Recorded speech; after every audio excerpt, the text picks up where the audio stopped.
Joshua, thank you for being here. Thanks for having me on, Thomas. Absolutely. Great to be here. It's my pleasure. So for those watching this who don't know you already, if you don't just mind, introducing yourself, your background, kind of what you do today, and like what's led you to where you are today. Absolutely. So I first came to Medellin in 2017. I'm one of the OG gringos here, and the first business I started was developing an augmented reality app.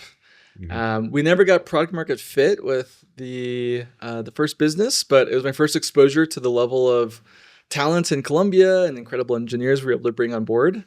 And this is early 2018. I flew back to LAX to pitch some VCs as like a last-ditch effort to continue our runway with that first business.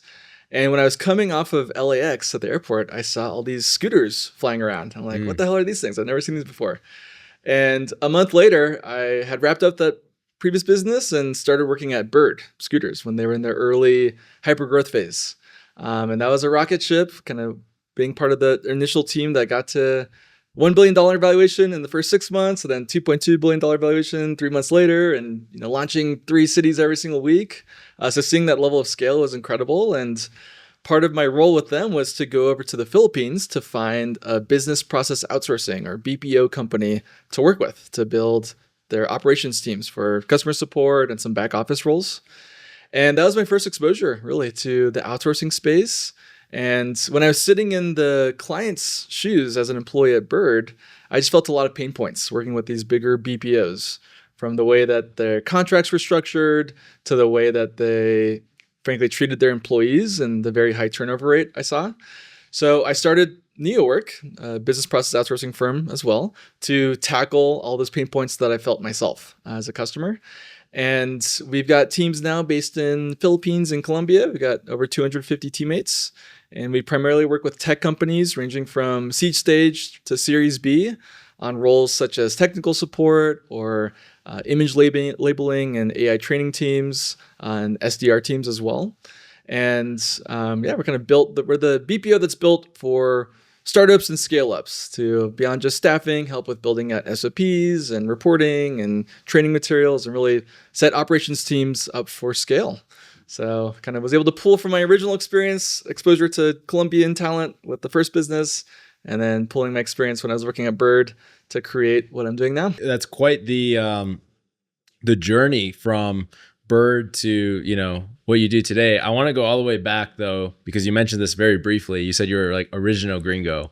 So what brought you to Medellin in the first place? Like, why did you come here? I did my last semester of college abroad in Quito, Ecuador.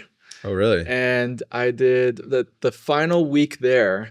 I did a 1-week trip with some friends to Medellin, and within the first 24 hours, descending from the airport, this was before the tunnel was built, and you had to go the long way.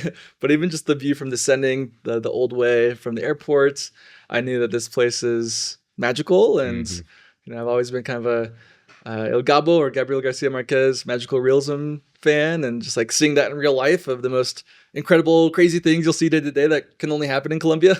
That's really kind of made me a believer that this is the spot for me. Wow. And did you speak Spanish at the time? Public school education, shitty Spanish. Okay. Hola, yo me llamo. So it's gotten a lot better since the early days. But you decided to basically move here, or was it more just like, I'm going to come here for a short time, and then it slowly turned into, this is really nice. I could live here. I could get used to this. Yep. Yeah, that's such a common story. But what's unique about you is that this was back before the spike of foreigners and like tourism. I mean, what year again was this?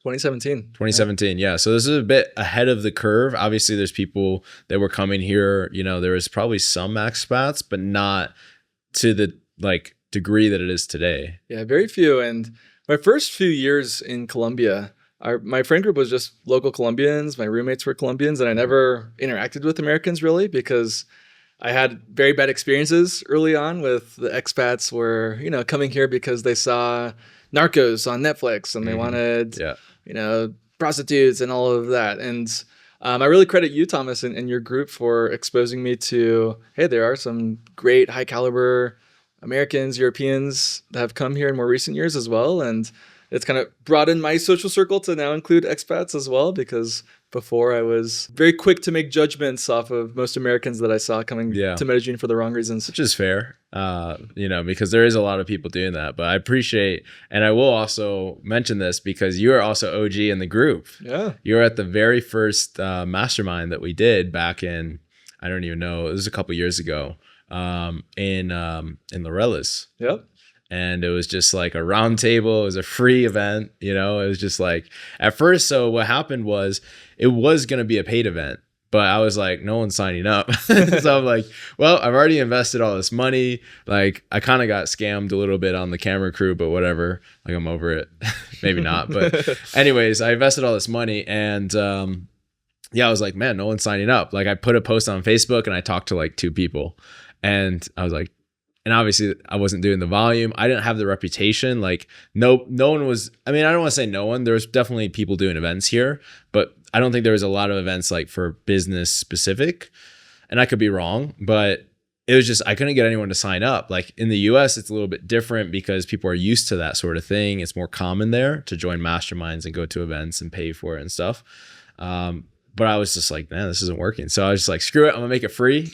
Like I had 2 mentors at the time. One of them told me like, absolutely charge what you're worth. Like don't make it free. The other one was like, make it free. And then if people want to donate, like they can donate. And I was like, you know what? And it was actually Britt who told me that. Cool. And I was like, you know what?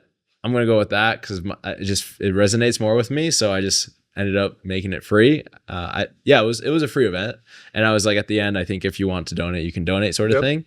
But yeah, I just wanted to mention that because you saw and you have seen from the first event to basically like 2 years or whatever it's been later. And the transformation obviously has been huge since that first event to the events that we're doing today and the people that are in the group and, all of that stuff. So thank you for being like a day one. Absolutely. And it's been awesome to see you grow Entrepreneur House and the pivots you've made along the way and just the professionalism of all the events. It's incredible, Thomas. So kudos to you for thank you. Sticking with it and going from that early event to where we're at today. Yeah, thank you. It's been a journey. I want to talk about your journey though. You were in California and you joined Bird and then you went to the Philippines. So how did you get slotted in to be the guy that would go to Philippines and build that team? Yeah, well, they already knew me as the guy that started the business in Colombia and kind of was able to land in the country and find the right people to talk to form a core team. And also just having a boss at Bird that really believed in me when I was young and kind of arrogant and didn't know what I didn't know. So yeah, very fortunate for the experience and just learned a ton within those 2 months that I was over in the Philippines and already identified like opportunities to disrupt parts of the BPO industry while I was there. So the ideas of starting New York were already kind of in motion when I was already an employee at Bird. Where was Bird at when you joined them? Because they were in their hyper growth phase. Yeah. Right. But you said they went from in 3 months to $1 billion valuation. Yeah, they raised Series B and then 2 months later raised huge Series C at $2.2 billion valuation.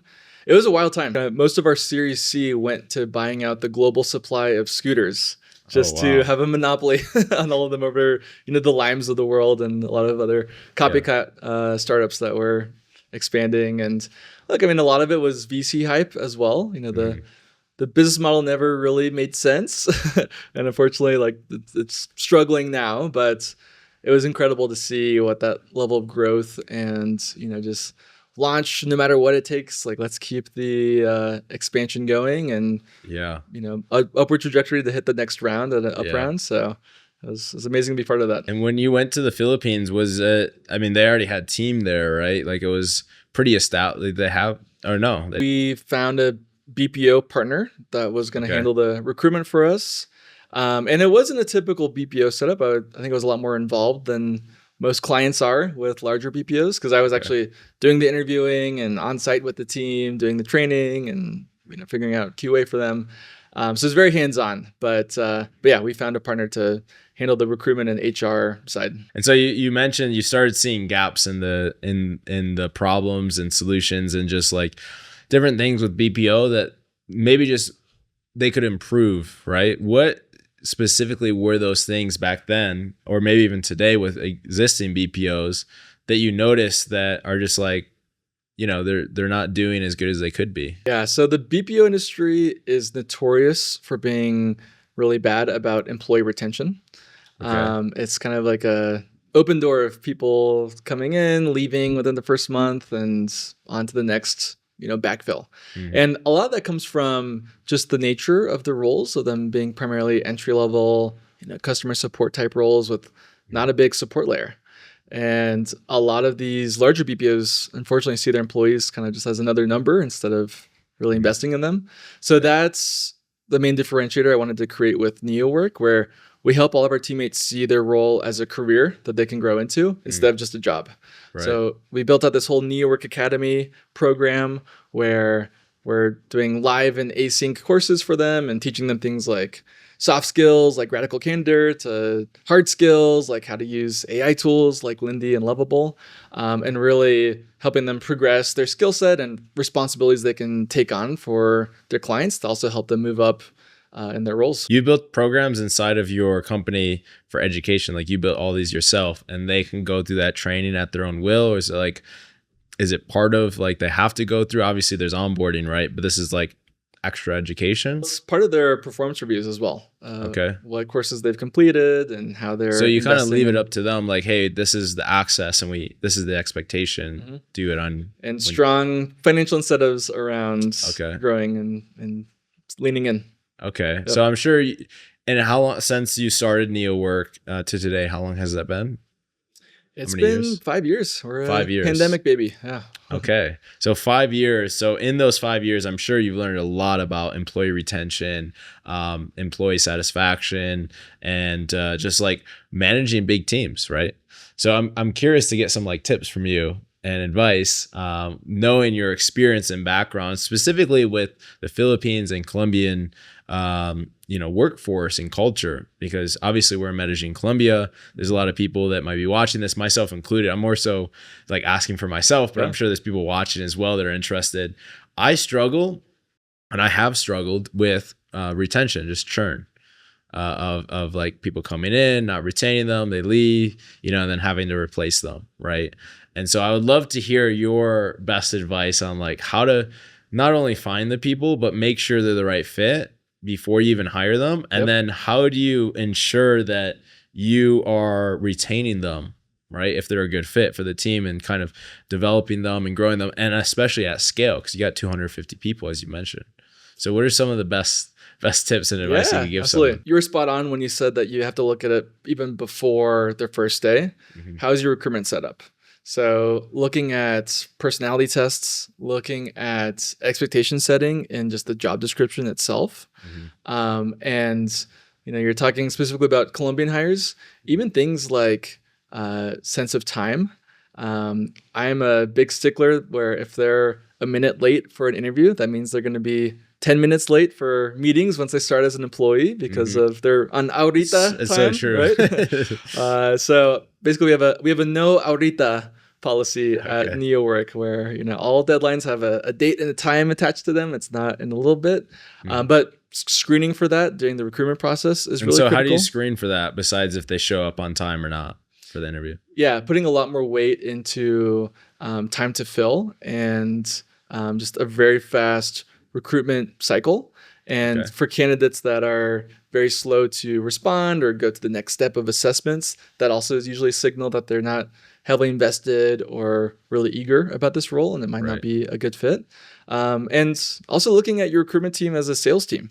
Like they also need to be really sharing expectations about what this role includes, what the benefit package looks like, but also that it's not your typical Colombian employer. It's a much faster pace. We're working with elite US startups, and it's going to be a lot more rewarding, but a lot more challenging. And trying to filter out the teammates that or the candidates that aren't interested in stepping into a high growth, high pressure, fast paced role.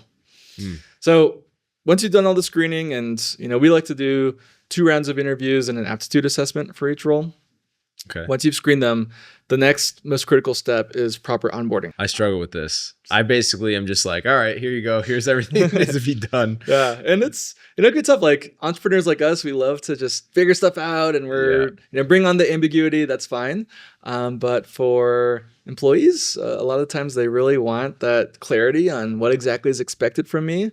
That eases a lot of the fears when it comes to starting a new role, when they've got clear expectations of this is what good looks like.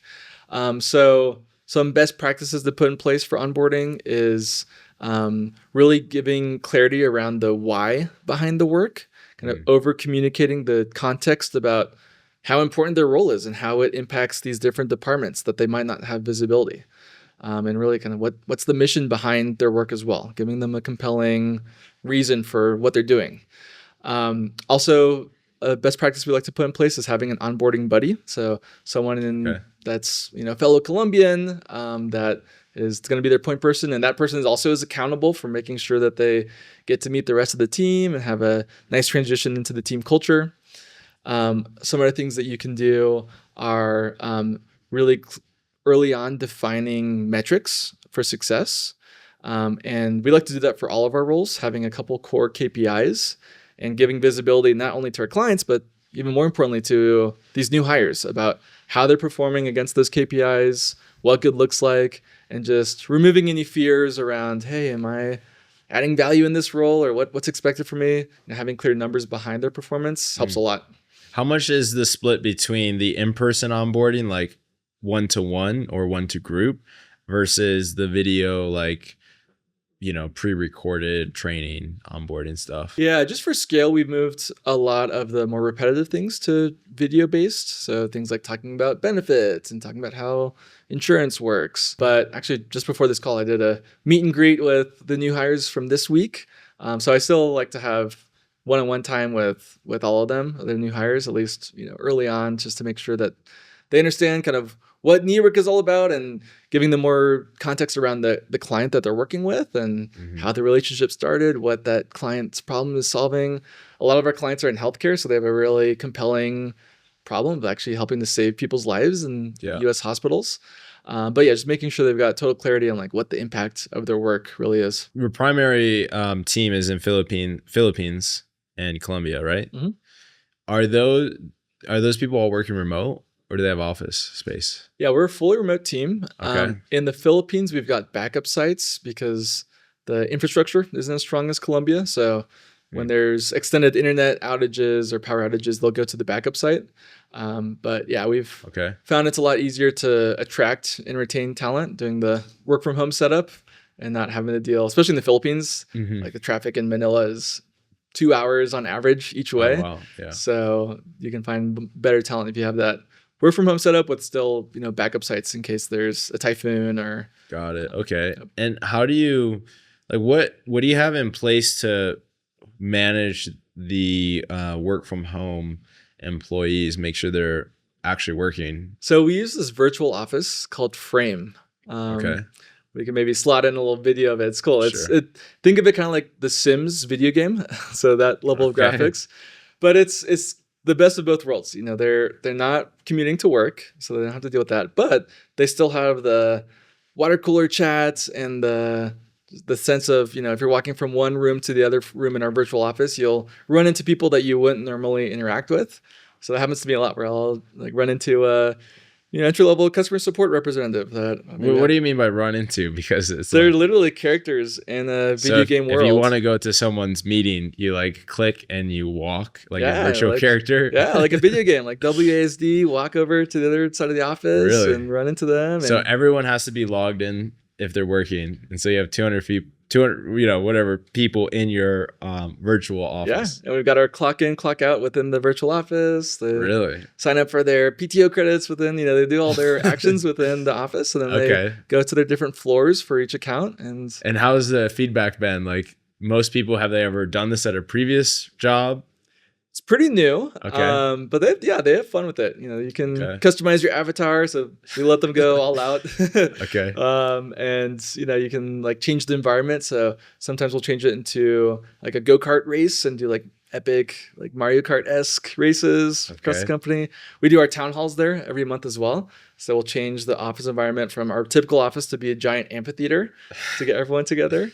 It's one of those things I have to. It's you should. I want to show it rather than tell. Yeah, I'm just imagining, like, when you said Sims, I'm like imagining like a house, because you have like the Sim house and you can like have your Sims go different places. Instead of like there being a fire and you not letting your Sim escape, it's you got your virtual office. Yeah, so everyone is okay. I'm wrapping my head around this right now. It's really fascinating though. I think this is brilliant. At what point did you implement this? Like, what size was your team? Because like if you have a small team, would it make sense? Like if you got like 1 or 5 virtual people, would it make sense to still use this? And like what size did you implement this? And we were pretty big when we implemented it, but I think it works great for small teams as well.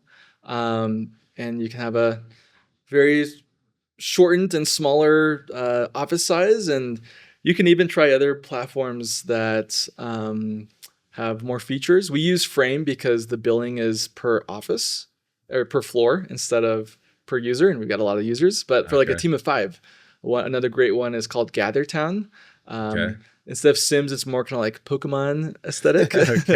And they've got free plans for like teams under 10, I believe it is. But yeah, to answer your question, small teams, everything could be even more impactful because you're right there with the people throughout the whole day. How is that making, like, they're logged in, but how do you know they're working? Well, that's why we also have the productivity metrics tied to each role. So, it comes down to clear expectation setting from the beginning, as we expect you to handle, 200 tickets per day or handle X amount of workflows per day, label these many images to train this model, and giving them clarity on what's expected. But you have a clock in, clock out system. But you don't have like a screen recorder or like, because I know there's like different software like that. And I've personally used that before with Philippines and different people. And I've gotten some resistance because they feel like you're not trusting them and their privacy, because it will take a screenshot every like minute or whatever, and it will like track their activity. It's a little 1984-esque kind of Big Brothery. And I found that just having clear productivity goals solves for the same problem, but everything in a more effective way by giving them the independence, not being too Big Brothery, but also giving them clarity on we need to hit these metrics because it's what the client expects from us each day. What is the onboarding timeline? I know it varies, per role, obviously, but what would you typically suggest of like length of time? Say someone starts on Monday, like, are they done onboarding by Friday, or what's that? Yeah, look like? For most of our accounts, we have a 2-week training period. We run larger operations teams where they'll have a dedicated trainer, but if you're just looking to like onboard a VA, you can definitely condense that to a week timeline. But yeah, we typically do 2 weeks of training, and then we do 2 weeks of, we call it the nesting period.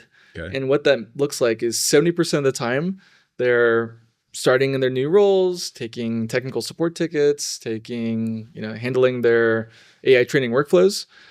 30% of the time they're in coaching sessions with their manager, they're shadowing other teammates, and just giving them that slow ramp period.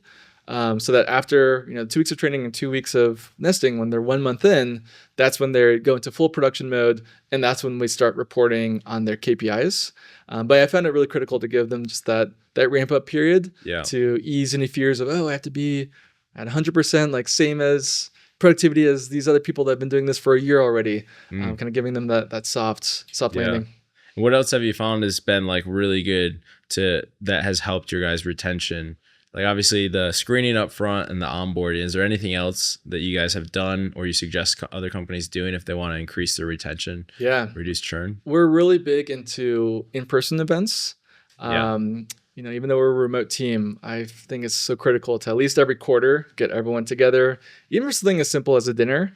But yeah, I just got back from 6 weeks in the Philippines, or hit 10 different cities, and we had a lot of parties, lots of karaoke going on, and like fire dancers and crazy stuff. Like this year I was kind of sitting in the audience's chair because I didn't know what my people team organized, and it was fun to kind of have that perspective of getting surprised by these fire dancers. But yeah, all that to say is having some in-person time. I mean, if you've got local talent in Colombia, that's a lot easier.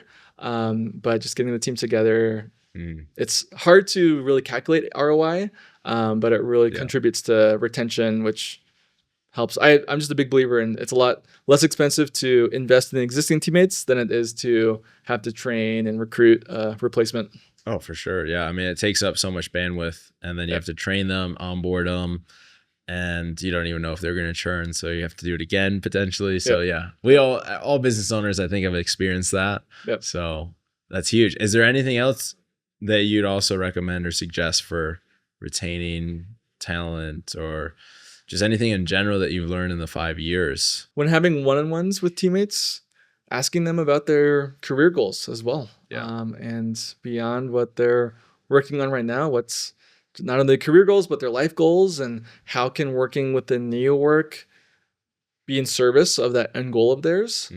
And sometimes that means not working at NeoWork and, moving over to another company, and that's totally fine. And how can we equip you with the right skills and expose you to the right opportunities to get to that layer? And if you do that, they typically don't want to leave because, not many employers in the Philippines or Colombia will invest in them in that way. And then if they do leave and they move on to another role, that's also cause for celebration. And it's a great example for the rest of the team to follow of, how a successful journey at NeoWork looks like. That's amazing. Well, it sounds like you have a really amazing culture for Colombians and Filipinos. So yeah, you're doing an amazing job. I want to ask you one more question, just kind of shifting gears before we wrap up here. You've been in Medellin since 2017. So you've been here for 6, 7, 8 years, 8 plus, going on 9 years. So you've really seen the evolution of Medellin and, almost a decade of evolution. And so I'd love to hear from you, like, what is Medellin for someone who's watching this, they haven't been here, or maybe they're thinking about coming here, they're an entrepreneur. What would you say, like, how is the community specifically, like the experience, how has that been evolved, and what is it like today in terms of the community scene in Medellin? The caliber of entrepreneurs has increased tremendously since 8 years ago when I first got here. And I think one recurring theme that most people have when they come here is that they're really focused on health, not just physical, but mental health as well.